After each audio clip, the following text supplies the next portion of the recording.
How's it going? Welcome back to Dylan Pickups blog. So today you might notice the camera angle and that stuff's a little bit different. My computer's down, so we're going to try to do the best we can, but I did not want to miss one. So we're going to discuss a couple of things today.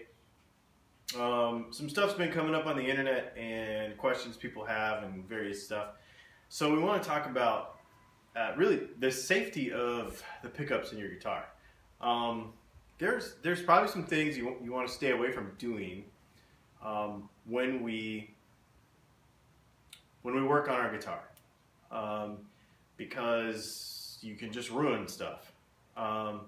And there's been a few things kind of floating around on the web this week that we probably want to address before somebody wrecks something. You know, you don't want to do that. So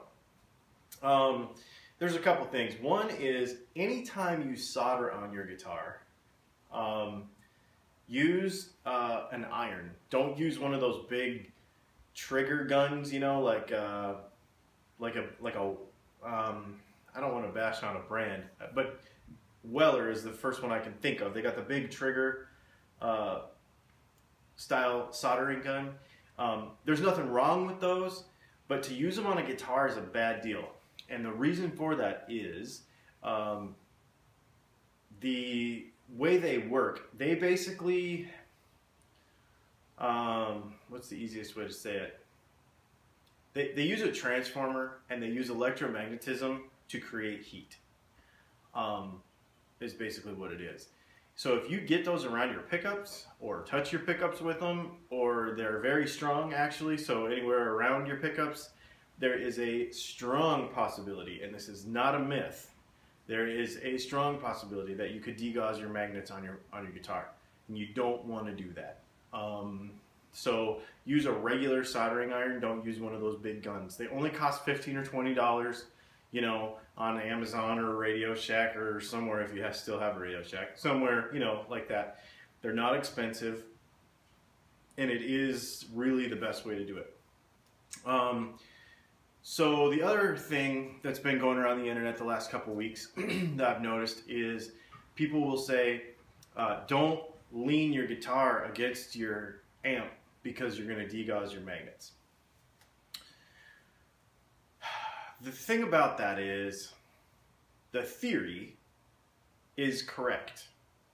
That if you put your magnets against the polarity of another magnet, you could degauss the magnets in your guitar. That is a thing, okay? However, when we're talking about the magnetism in a guitar and the magnetic field around a pickup,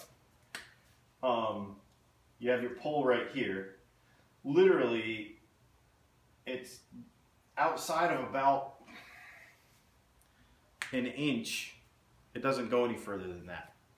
Now the strength of the other magnet, the speaker, it goes a little further. I mean, you know, obviously the magnet's this big. I use an old one over there to pick up screws and stuff. So, I mean, you know, they're big. But, you know, you're about this far away or something, right?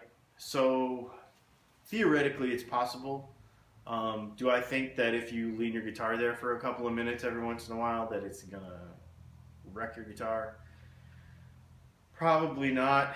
I mean, I don't know if you would want to get in the habit of doing it, because under certain circumstances it could happen. So, I mean, theoretically it's possible. There's a lot of guys been doing it for like 30 years that way, and there's nothing wrong with their guitar. So, you know, just put it to you that way. It also matters what kind of magnets you use, how sensitive they are to all this kind of stuff. So ceramic magnets, usually they come already magnetized, and they are more or less a synthetic material. Alnico magnets are aluminum, nickel, and cobalt, you know, which are all, it's an alloy, but they're all rare earth, you know, elements. So, and they come to us not magnetized, and we actually magnetize them for the polarity that we want.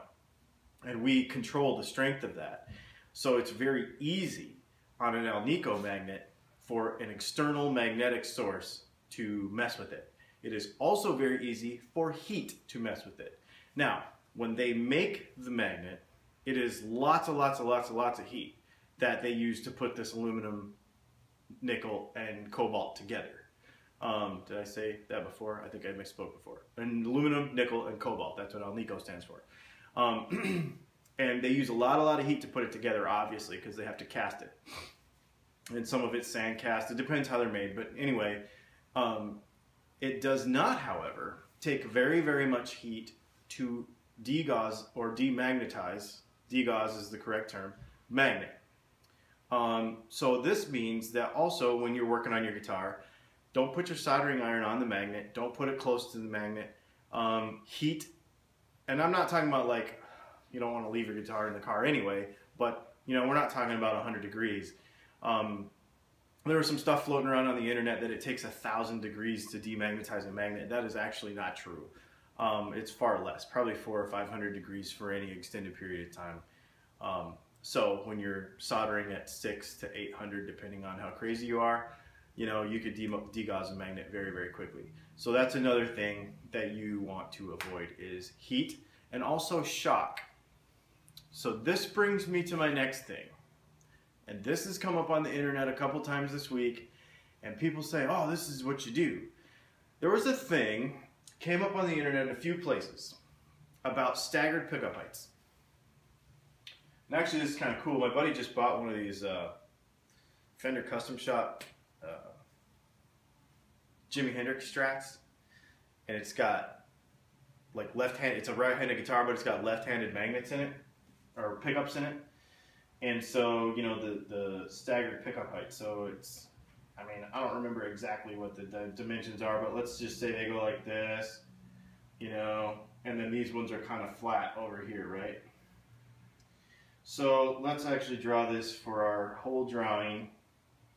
And it goes through the coil like this. So here's our staggered pickup height. And if you have a right-handed guitar, if you have a right-handed guitar and you have left-handed pickups in it, obviously with a Strat you can't flip them around because of the way the route is in the body. Theoretically, if you have like a bathtub route, swimming pool route, in your guitar, you could literally just flip them around and have them in there backwards. It wouldn't make any difference because you would have room to do it. In a normal body route where it's routed the shape of the pickups, you wouldn't have that room. All right, so what difference does staggered pickup height make? Obviously, for your string reed, it makes a big difference, or it can, depending on your setup. So the big thing is to have a Jimi Hendrix style guitar that you play right-handed, but you put left-handed pickups in it so that it hits the strings the same way his pickups did. I heard this guitar the other night. It's really cool. It sounds fantastic. I think it's a conglomeration of things that make it sound the way it do, plus the dude that was playing it was really good. So, you know, it all goes together. But staggered pickup heights on that guitar, big and backwards, are said to be part of that tone. If you don't want them staggered, you're going to have to get new pickups, okay? Because if you want them to be, because somebody on the internet the other day was saying, all you have to do is tap on the magnets and push them back down. Do not do that. And people keep saying it, but don't do that. And here's why. First of all, the shock of a punch on an Alnico magnet, especially if it's a weaker one like a 3, or even if it's a 5 that's a little bit older, just the shock of popping on that magnet, like if you use like a center punch and a hammer, you know, to pop that thing down, can go a long way to degaussing your magnet, because shock will do almost as bad, if not worse, in depending on circumstances, than heat to degauss a magnet. So don't do that. The other reason you don't want to do that is, as a pickup builder, we go to great lengths to make sure that the thousands of winds on your pole pieces, because a Stratocaster, if it's a good pickup, is coils of wire wrapped directly around the pole pieces in the guitar. Now that wire is insulated, and it's insulated for a reason, because if it shorts, it doesn't work anymore. Or if it shorts, it'll really screw with the, it depends on how it shorts, but it'll either screw with the output of the pickup, it'll short to ground and cause a buzz, or it'll kill your pickup entirely, okay? So what we do is we lacquer dip the bobbin before we even put insulated wire on top of it. So what that does is that kind of like puts insulator on the outside of all of these magnets, okay? Well, lacquer is pretty brittle, and as it gets older, and everything is vibrating. Everything is vibrating. Even when it's wax potted, it's always vibrating. Stuff is moving, okay? So as things get older, all that stuff breaks down. The insulation on the wire, the very thin wire, it breaks down. The lacquer dipping on the magnets breaks down. All that stuff breaks down. And then you go and take a hammer and a punch and pop a hammer on top of it and slide that magnet across all of those windings in there. Two things will happen. One, you could cut through the insulation on the winding, and it'll actually, and you can grab the winding too, so it like pulls the winding down like this. You're gonna ruin a pickup faster than you know what to do with by tapping on your magnets. Don't do that. I mean, don't do that.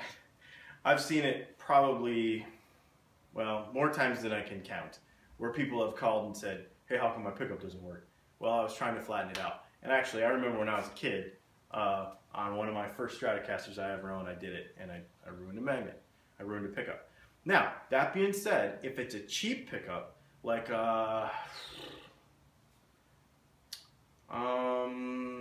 one of these Asian Strats that is like a vintage modern player thing, and it's got staggered pickup heights, and you can take the cover off and you can see that the bobbin is plastic, and those metal pole pieces, because they usually are, those guitars usually have a bar on the bottom, like a ceramic bar on the bottom, and then these are just steel, and the whole thing is like molded into a piece of plastic, and the bobbin doesn't touch the coils at all because it's like basically a fake pickup. You could tap on those and it won't matter, because it's not touching the coils. And because these are not actually magnets, these are actually steel pole pieces in that case. On a lot of these Asian guitars, the ceramic bar magnet is underneath, and even though it looks like a normal Fender Telecaster pickup or a Fender Stratocaster pickup, it's not. It's got steel pole pieces with bars on the bottom. Those are the ones you want to replace anyway, because those are the ones that you can make a massive difference in the quality of your tone. So, don't heat them up, don't bang on them, don't slide your, don't do that. Don't do that. Unless you want to, and wreck a pickup and then call me and I'll build you some. You know, shameless plug. But, you know, don't do that. And then the other thing is, don't use the big trigger gun to work on your guitar, because the potential is very, very high to kill your magnets when you do that stuff. Now, all of this stuff is obviously an if. I'm not telling you if you go, every time you go touch your guitar with any of the stuff I'm telling you not to do, that it's an absolute. There's always a chance you could get away with it, obviously. And you know me, I'm not one of these guys that's going to be like, you should never do this or you should always do this. Everything, there's variables to everything, and you've watched my other videos and you know that a lot of this stuff is personal preference, and I'm not going to get on you for your own choices, obviously. However, just know that there is a very high probability of ruining a pickup if you do this, okay? And I know that a lot of people have gotten away with it, but the interesting thing is, I bet there's a lot of people that don't realize that they didn't get away with it because when they did this, they killed a few windings. And I would imagine that if you were to measure that pickup before and you measured that after, that some of those windings were shorted. The resistance of the pickup has changed, because you can actually do that and not kill the whole pickup, depending on how the short is. If a wire shorts from one wire to the other, there can still be continuity, but it can cut out part of the coil. So, I mean, there's all kinds of stuff that you can do. The bottom line is, you're going to wreck it. So, keep your guitar safe. You know, obviously, keep your guitar safe, do smart stuff, and if you have any questions or any kind of anything, please let us know, participate. This blog is getting super fun. You all are participating enough to where I don't have to come up with ideas every day.